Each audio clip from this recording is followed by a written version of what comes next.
Hello hi, मैं हूं प्रशांत और लेकर आया हूं एक वेब सीरीज का रिव्यू। और ये वेब सीरीज है यशराज फिल्म्स की पहली वेब सीरीज द रेलवेमैन। इसे डायरेक्ट किया है शिव रवेल ने, जो कि जाने माने निर्देशक राहुल रवेल के बेटे हैं।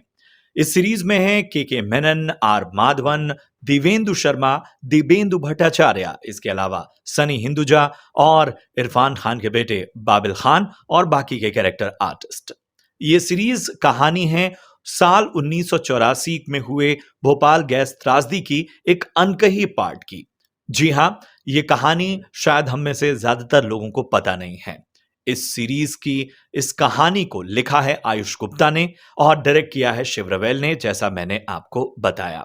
चलिए रिव्यू को शुरू करूं उससे पहले आपसे गुजारिश है कि अगर आपने मेरे चैनल को सब्सक्राइब नहीं किया है तो प्लीज कीजिए, मुझे सपोर्ट कीजिए और इस रिव्यू को आखिर तक देखिए, बीच में मत छोड़िए, क्योंकि मैंने बहुत दिल से इस सीरीज का रिव्यू किया है। तो चलिए शुरू करते हैं।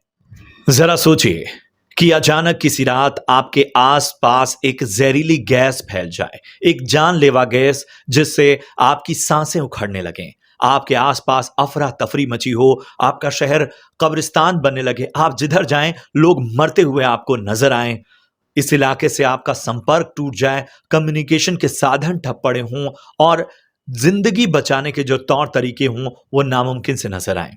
ऐसी स्थिति में आप क्या करेंगे जब सरकार मजबूरन आपको आपके हाल पे छोड़ दे, आपको मरने के लिए छोड़ दे? जाहिर है आप अपनी जिंदगी बचाने के लिए हर विकल्प तलाशेंगे। पहले अपनी जान की परवाह करेंगे, अपने परिवार की जान की परवाह करेंगे। मगर 2 से 3 दिसंबर 1984 की उस दरमियानी रात को कई लोग ऐसे थे जिन्होंने अपने और अपने परिवार की बजाय अपने शहर के लोगों की परवाह पहले की और कई जिंदगियों को बचाया, और कुछ लोगों को बचाते बचाते खुद दम तोड़ गए। द रेलवेमैन ऐसे ही हीरोज की अनकही कहानी है। ये कहानी है एक स्टेशन मास्टर, एक लोको पायलट, एक चोर और एक रेलवे जीएम की। ये सभी लोग एक दूसरे से अलग थे, मगर मकसद एक था, ज्यादा से ज्यादा जिंदगियां बचाना। यह कहानी पर्दाफाश करती है सिस्टम के उस कुरूप चेहरे का जहां पावरफुल लोग बड़े से बड़ा कांड करके भी बच निकल जाते हैं और उनके लिए जिंदगियों की कीमत कुछ भी नहीं होती। इस सीरीज को देखते हुए मुझे लगा कि भारत में मैं चेरनोबिल स्तर की कोई कहानी देख रहा हूं। इस सीरीज को देखते हुए मुझे कहीं नहीं लगा कि मैं कोई कहानी देख रहा हूं, यह तो सच देख रहा था मैं। वो सच जिन्हें अखबारों और टीवी पर पिछले कई सालों से पढ़ता देखता आया हूं, मगर यह नहीं पता था कि ऐसे हीरोज थे उस रात। हीरोज और भी थे, एक हिम्मती पत्रकार, एक जिम्मेदार प्लांट वर्कर और कई ऐसे जिन्हें यह कहानी एक ट्रिब्यूट देती है। के मेनन आपकी आत्मा को पिघला देंगे अपने दमदार एक्टिंग से। इस किरदार का सिचुएशन के हिसाब से जो रिएक्शन है वो अपने आप में एक्टिंग मास्टर क्लास है। छोटे मगर असरदार और कमोबेश के जैसे ही असर छोड़ जाते हैं दिबेंदु भट्टाचार्य। इमाद रियाज के रोल में बाबिल खान आपका दिल जीत लेते हैं, आपकी आंखों में आंसू आ जाते हैं। पूत के पांव पालने में यह कहावत उनके लिए सही बैठती है। दिवेंदु शर्मा सीरीज की जान है। यह किरदार एक तरह का कॉमिक रिलीफ भी है, लेकिन यह किरदार आसान नहीं था, मगर टैलेंटेड दिवेंदु ने के सर के साथ मिलकर शानदार काम किया है। आर माधवन आते हैं और छा जाते हैं। रति पांडे दर्शकों को लंबे समय तक याद रह जाने वाला किरदार है। इस किरदार के बारे में मैं ज्यादा कहूंगा तो स्पॉइलर हो जाएगा। छोटे बड़े बाकी किरदार में सारे एक्टर्स ने कमाल का काम किया है। इस सीरीज में सनी हिंदुजा अपनी अलग छाप छोड़ जाते हैं। वो एक पत्रकार के रोल में हैं और काफी असरदार रोल है। मैं चाहूंगा कि जब इस सीरीज की अगली कड़ी आए तो उसमें इस किरदार की और डेप्थ दिखाई जाए और आगे कहानी आगे बढ़ाई जाए।